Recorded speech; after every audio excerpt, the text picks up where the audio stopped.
Breeze 93.9 FM.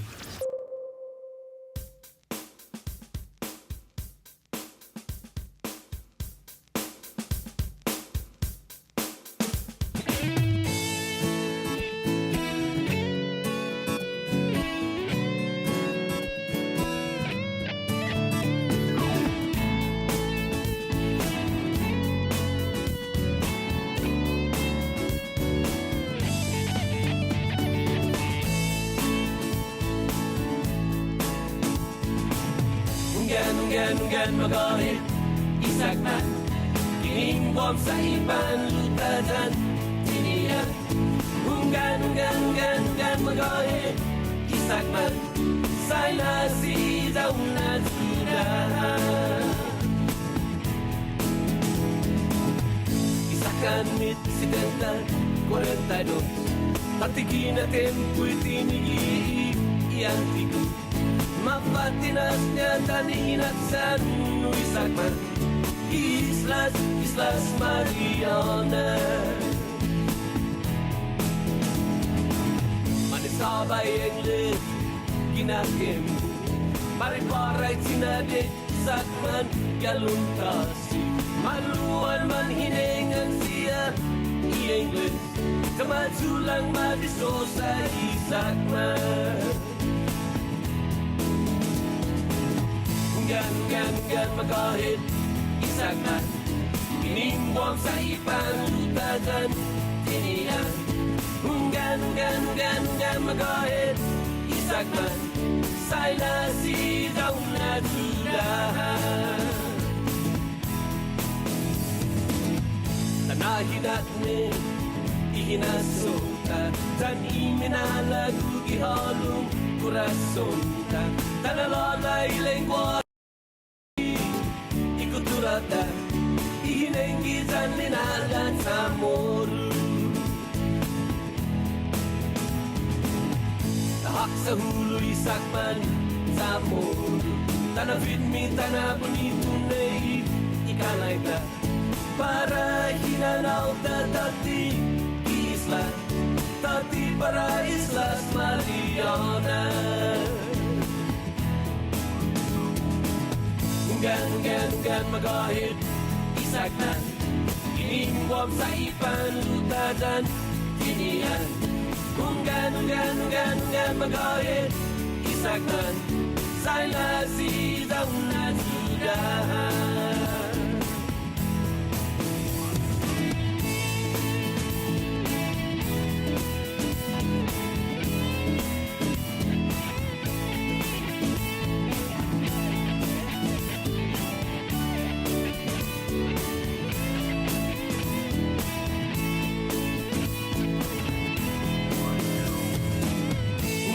Unggan magahit isakman Kiningwam sa ipan lutasan Tiniyan Unggan magahit isakman Say nasi daunan sudah Unggan magahit isakman Kiningwam sa ipan lutasan Tiniyan Unggan magahit isakman Say nasi daunan sudah Unggan magahit isakman Kiningwam sa ipan lutasan Tinilan Unggan magahit isakman Say nasi daunan sudah Unggan magahit isakman Kiningwam sa ipan lutasan Tiniyan Unggan magahit isakman Say nasi daunan sudah Say nasi daunan sudah Say nasi daunan sudah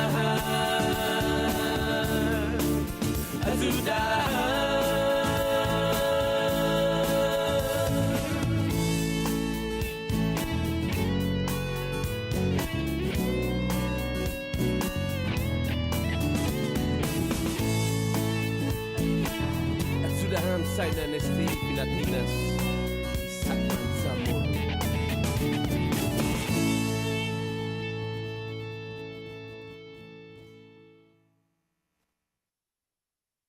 Oh, sinja uli di sombranzelten mak et zu ita saluda antes di niga Radzaudzan malak estrezas Duretin todo in memu A nogi distancia Gumugupu gipalu Zangiman malak guafi Ikonuna sugi airi Preba tu la noci Nai banderata gaigi Pues atan fanni bandera Kau Esta pagua pumalapa